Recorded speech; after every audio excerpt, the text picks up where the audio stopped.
Eggye ly'eggwanga erya UPDF Efulumiza abajaasi abawerera ddala 317 wamu n'abantu ba bulijjo 2 abakuguse mu bukulembeze bw'ekisirikale ku mikolo egyeyindidde ku ttendekero ly'amagye erya Reginald Tembu e Kawiweta.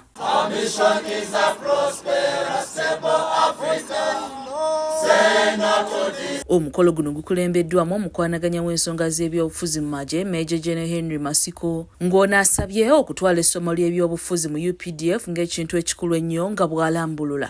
Command work and political ideological work cannot be separated. You can't be a good commander who sidelines political and ideological work.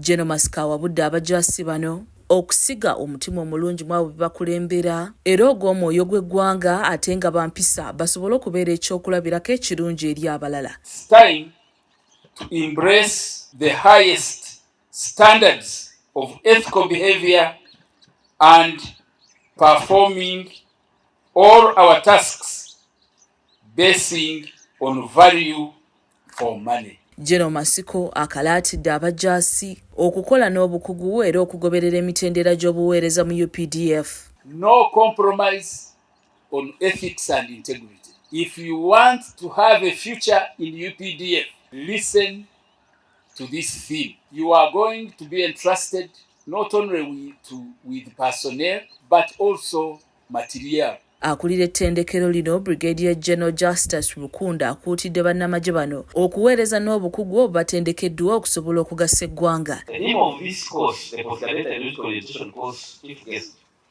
is to develop a mindset that would enable newly commissioned junior officers and cadres take part in Uganda's socio-economic transformation. General Justice Rukunda atuusizza okusiima kwa UPDF eri President Yoweri Kaguta Museveni n'obweyamo bwe yawa essomero lino mu kulikulaakulanya. Further to impart ideological knowledge, patriotism, Pan-Africanism, democracy and spirituality. Ye Kano Joseph Elanu Okelo ayogedde ku bukugu obutendekeddwa abatikkiddwa bano.